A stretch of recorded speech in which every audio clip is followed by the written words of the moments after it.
Praise the lord. Welcome back to the channel. I name Jesus. దేవుని కృపలు అందరూ బాగున్నారని ఆశిస్తూ ఉన్నాను. ఈ దినం దేవుని వాక్యం ఆదికాండం 4వ అధ్యాయం 26వ వచనం.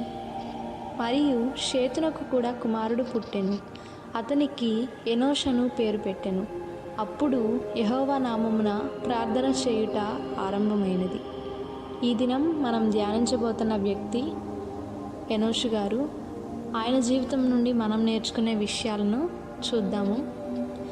ముందుగా ఆదాము హవ్వలు దేవునితో ఒక పరిచర్య కలిగి ఉన్నారు, దేవునితో ఒక స్నేహం కలిగి ఉన్నారు. కానీ వారు చేసిన పొరపాట్లు లేదా తప్పుల వల్ల దేవునితో సంబంధం కోల్పోయినప్పుడు వారు తిరిగి దేవునితో సంబంధం పెంచుకోవడానికి ప్రయత్నించలేదు. అంటే బైబిల్లో ఎక్కడా కూడా చెప్పలేదు వాళ్ళు ప్రార్థన చేశారు అని. దేవుడు వారిని దీవించారని చెప్పాడు, కానీ వారు ప్రార్థన చేశారని లేదు.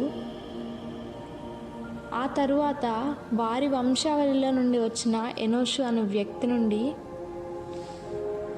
యెహోవాకు ప్రార్థన చేయడం ప్రారంభమైంది.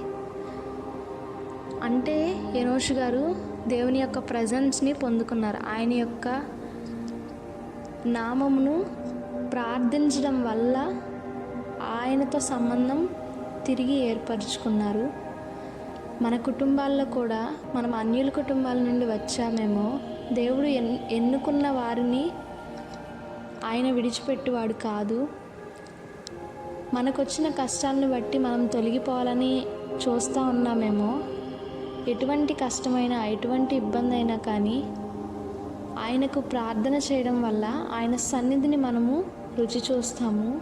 ఆ చూసిన దాన్ని బట్టి మనము అనేక దీవెనలు పొందుకుంటాము. అట్టి కృప దేవుడు మనకు అనుగ్రహించునుగాక. ఈ కొద్ది మాటలు దేవుడు దీవించునుగాక. ఆమేన్. Praise the lord.